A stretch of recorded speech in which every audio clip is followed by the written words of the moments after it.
Smart FM. Smart Career. Halo Smart Listener, selamat datang dalam podcast Smart Career. Di kesempatan kali ini, Tasya Rustama akan menemani Anda dan kita akan berbincang dengan tokoh-tokoh inspiratif yang bagaimana ini tips and triknya, kemudian cara-caranya itu bisa membuat Anda sukses dalam karir Anda. Nah, di kesempatan kali ini kita mau belajar nih dari salah satu sosok yang luar biasa.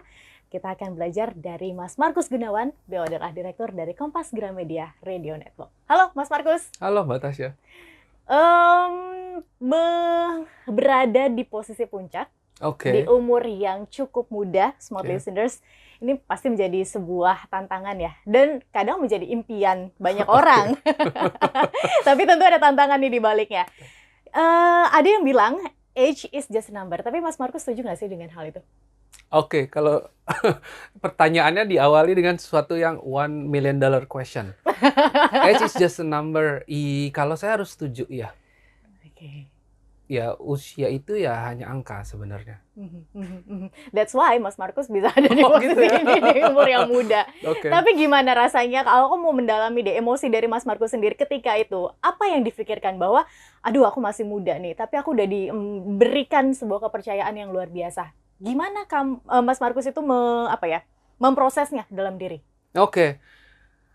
Ini saya jadi harus flashback ke momen saat waktu itu ya. Saya dipercaya organisasi ini untuk memimpin KG Radio Network.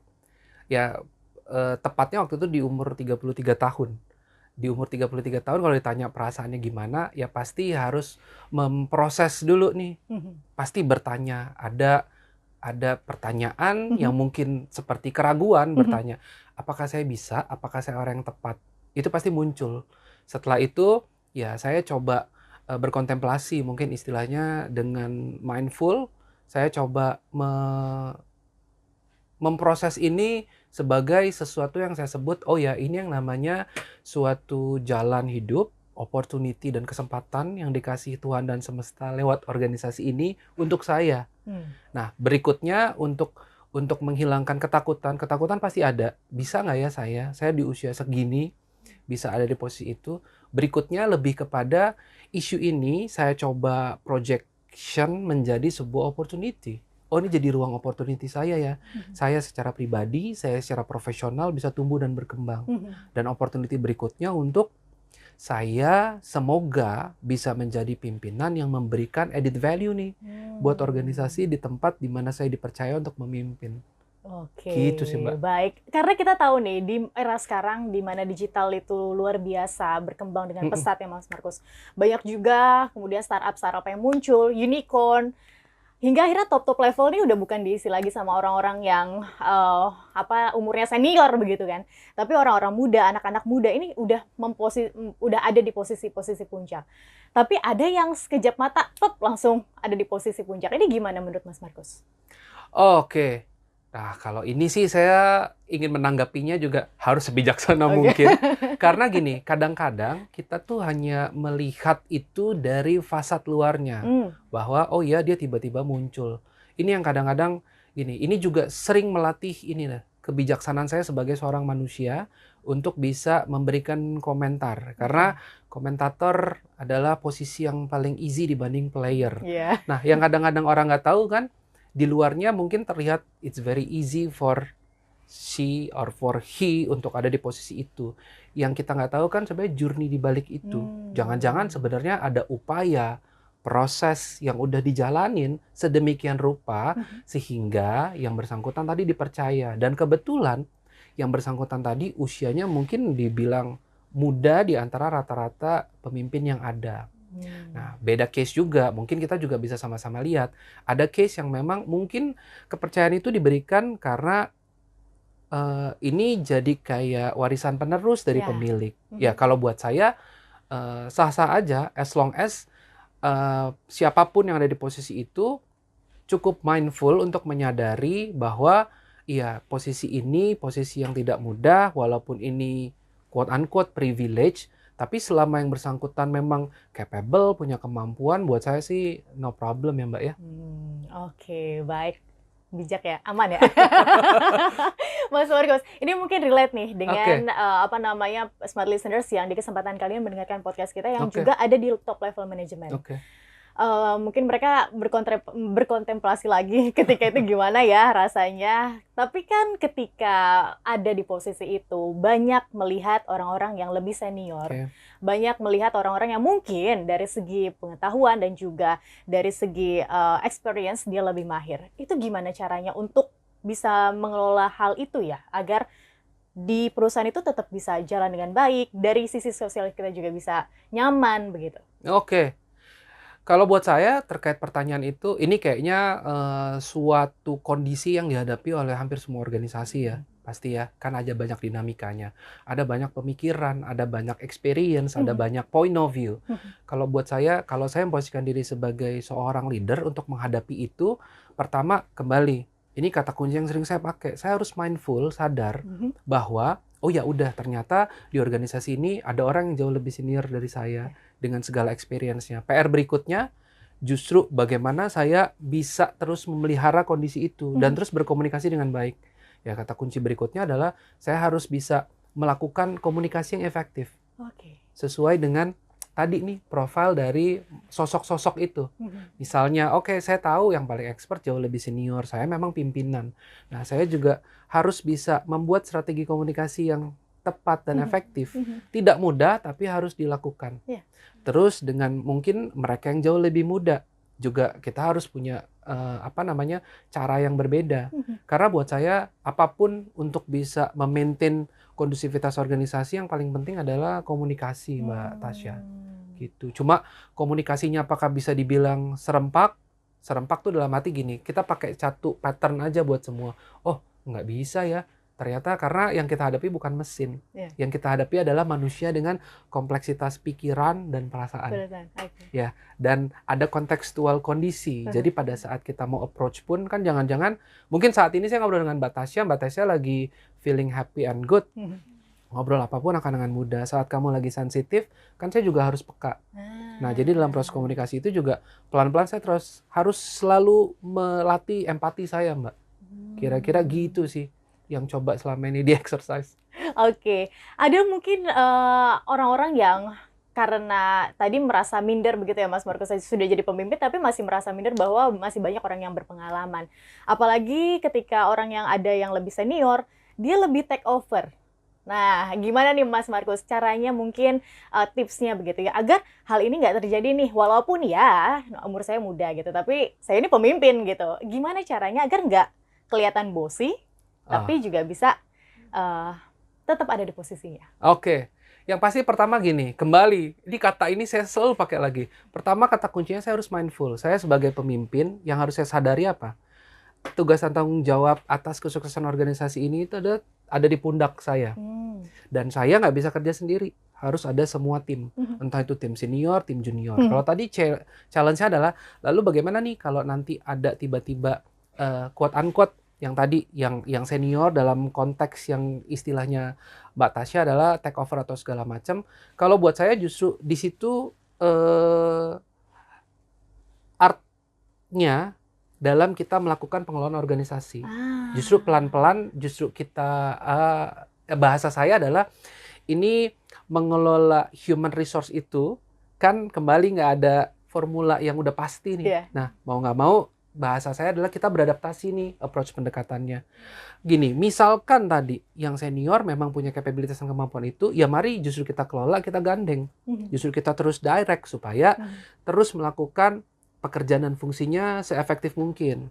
Nah, selama tidak ada efek quote-unquote nih, misalnya friksi yang muncul gara-gara kejadian itu, mari kita kelola aja Mbak. Gambaran saya sih gitu. Okay. Walaupun at the end of the day tetap namanya organisasi harus ada yang namanya governance yang clear ya, bahwa secara struktur ya kita ini punya hubungan profesional yang harus kita jaga dengan baik.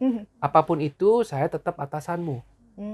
Jadi segala hal selama semua masih dalam rambu itu, buat saya no problem Mbak. Justru kita manfaatin kekuatan mereka-mereka yang senior itu, bisa kita explore kayak apa ya. Nah yang paling sering kan gini, oke, ada orang yang paling expert. Jangan disimpan sendiri, justru kita rangkul bagaimana menularkan ke mereka-mereka yang belum expert. Jadi di organisasi ini, kan kita nggak butuh Superman, butuhnya Avengers team ya. Iya. Jadi semua orang punya kehebatannya masing-masing, akan alangkah lebih indah organisasi ini bertumbuh dan berkembang kan. Kira-kira gitu sih Mbak. Oke, tapi ada nggak sih untuk pemimpin begitu ya, merasa kayak egonya muncul atau gimana karena melihat seperti itu atau mengalami seperti itu? Ada nggak momennya Mas Markus? Pasti. Kalau saya bilang enggak, tuh kayaknya saya nggak tahu kalau pemimpin yang lain. Ya apa yang saya alami pastilah manusia. Manusia kan tadi ya, diciptakan itu dengan otak dan pikirannya, hati dan perasaannya. Saat ada isu, saya pimpinan loh kok begini, pasti ego kesentil.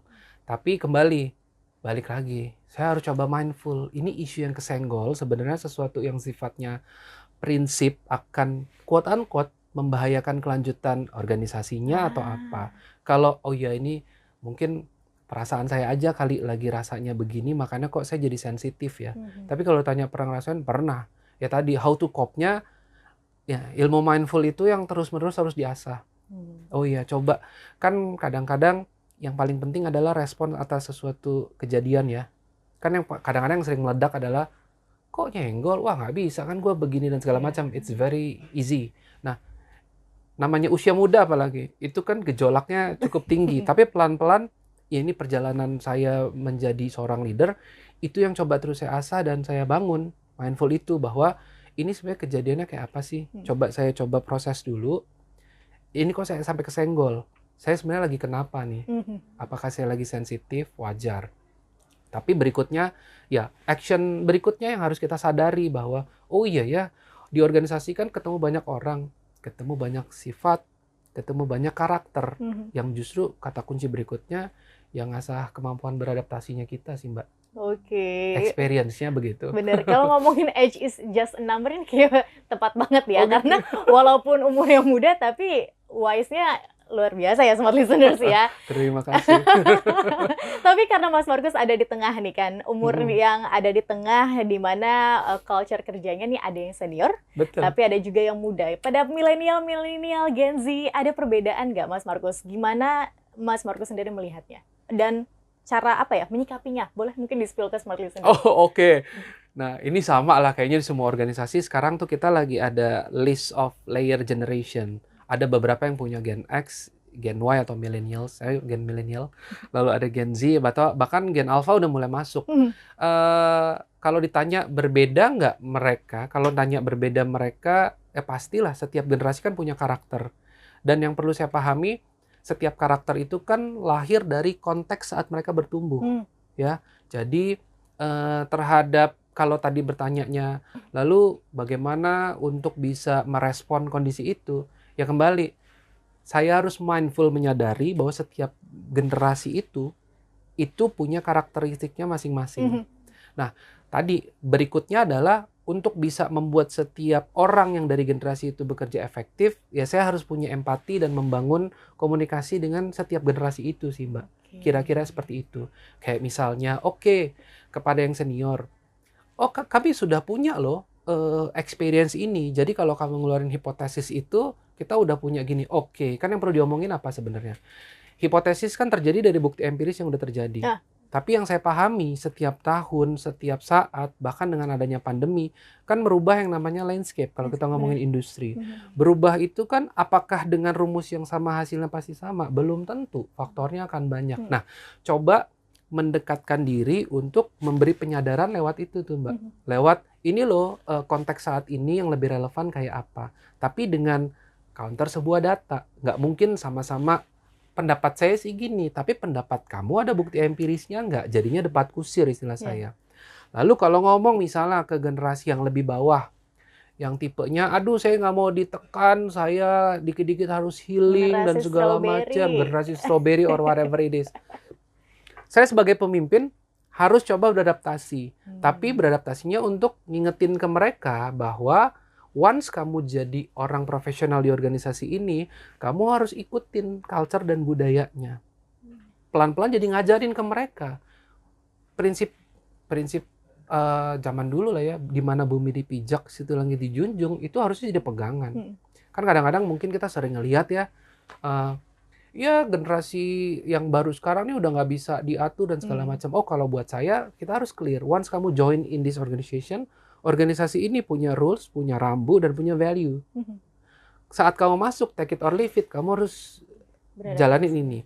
Tinggal berikutnya gini, oh mungkin approach pendekatannya mereka lebih frontal dan segala macam. Oh, kita embrace kalau buat saya. Justru ini kan proses belajar. Generasi yang senior tahu dengan apa yang namanya experience, pengalamannya. Dia harus sering-sering sharing. Kalau ada ide, sharing aja. Dulu konteksnya begini, ini sekarang konteksnya begini loh. Oh iya, kita sadar konteks yang lama nggak bisa kita terusin. Generasi yang baru, dikit-dikit langsung, oh ya pokoknya idenya gini. Bener, untuk ngobrol sama yang atas, kan kamu juga harus punya dasar. Dasarnya apa? Bukti empiris apa yang bisa kita provide ya? Kita kasih contoh yuk. Misalnya lewat piloting untuk kasih lihat ini loh kira-kira kalau dicontohin. Jadi kalau yang satu kekeh dengan prinsip experience, yang satu dengan teorinya kan nggak akan selesai nih. Nah, kita jadi harus cari jalan tengah. Itu juga ya part of yang namanya, saya nggak mau nyebut manage konflik, tapi ya manage the communication supaya terbiasa dengan berdiskusi. Oke, baik. Gitu sih, Mbak. Siap. Mas Markus, mungkin sedikit saja gitu ya, menyemangati mungkin generasi muda yang mau juga nih ada di level yang sama di umur yang muda sama kayak Mas Markus. Boleh, silakan. Oh, aduh, saya sampai bingung ya kalau menyemangati. Kalau buat saya gini, buat teman-teman kan pertanyaan pertama kita harus tahu dulu nih, kamu misi profesionalnya tuh apa? Mau jadi apa? Ini apakah kamu yakin bidang yang sekarang kamu jalanin adalah yang memang satu bikin kamu ngerasa content saat ngerjainnya tuh, walaupun kondisinya kayak roller coaster naik turun, kamu ngerasa happy, dan at the end of the day kamu ngerasa bahwa oh ya dengan ngelakuin ini saya ngerasa bahagia loh, saya bisa kasih value apapun itu yang sedang kamu kejar. Berikutnya, saya sebenarnya nggak punya tips kalau untuk biar jenjang karir kayak apa. Kalau saya prinsipnya sesimpel just do your best. Lakukan continuous improvement setiap hari. Karena tagline saya, continuous improvement is better than delay perfection. Lakuin terus, evaluasi terus, PDCA-nya tuh jalan, plan do check act, plan do check act, plan do check act. Yang mungkin at certain level saya percaya kok. Ya mungkin ini rumus kalau orang bilang sukses yang ada ya. Kesuksesan itu kan cross antara readiness sama opportunity. Mindfulnya saya yang bisa saya bangun apa? Readiness. Saya nggak tahu opportunity itu adanya kapan. Saat opportunity muncul, saya tuh selalu percaya bahwa semesta akan memberikan kesempatan itu kepada mereka yang mungkin sudah lebih ready di antara pilihan yang ada. Ya PR saya, mari kita bangun readiness kita supaya kapanpun itu kesempatan muncul, atau jangan-jangan justru dengan readiness kita bisa create our opportunity. So, apa yang dituju secara profesional bisa kita capai. Kira-kira gitu tipsnya. Semoga bermanfaat. Oke, silakan smart listeners diterapkan di dalam kehidupan Anda ya. Apalagi mungkin sekarang yang masih menata karir. Nanti kira-kira tujuannya sih mau kemana ya? Mau kayak Mas Markus bisa dijalanin. Terima kasih ya Mas Markus sudah berbagi bersama dengan kami. Semoga insight-nya bisa menginspirasi smart listeners yang mendengarkan podcast di kesempatan kali ini. Dan akhir kata, saya Tasya Rustama dan Mas Markus Gunawan. Kami pamit undur diri. Terima kasih dan sampai jumpa dalam edisi-edisi lainnya. Smart FM. Smart Career. Make your future better.